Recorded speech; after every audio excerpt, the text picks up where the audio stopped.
সারা বছরই কম বেশি দেখা মিললেও বর্ষা আসতেই চেনা রূপে ফিরছে ডেঙ্গু।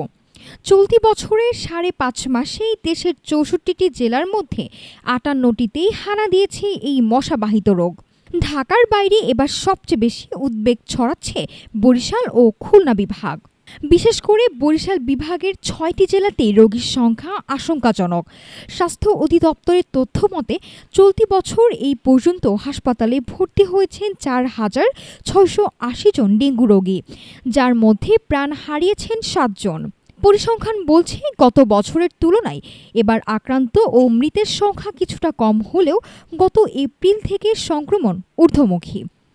জানুয়ারি মাসে যেখানে রোগী ছিল ১,০৮১ জন, সেখানে মে মাসে তা দাঁড়ায় ৭১৪ জনে।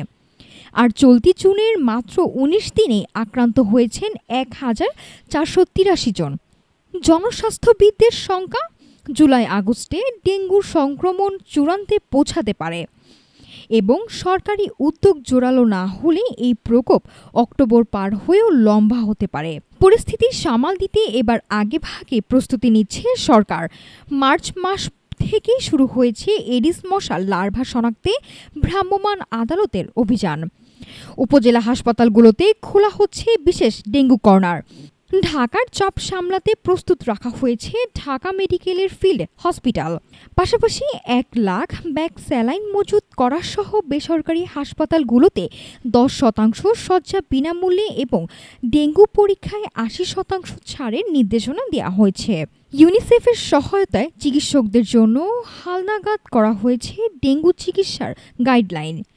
বিশেষজ্ঞরা বলছেন ডেঙ্গু এখন আর কোনো নির্দিষ্ট মৌসুমের রোগ নয়, এটি সারা বছরের স্বাস্থ্য ঝুঁকি।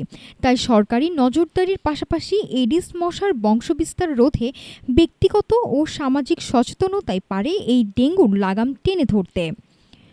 নাফিসা সামিয়া, ঢাকা টুডে।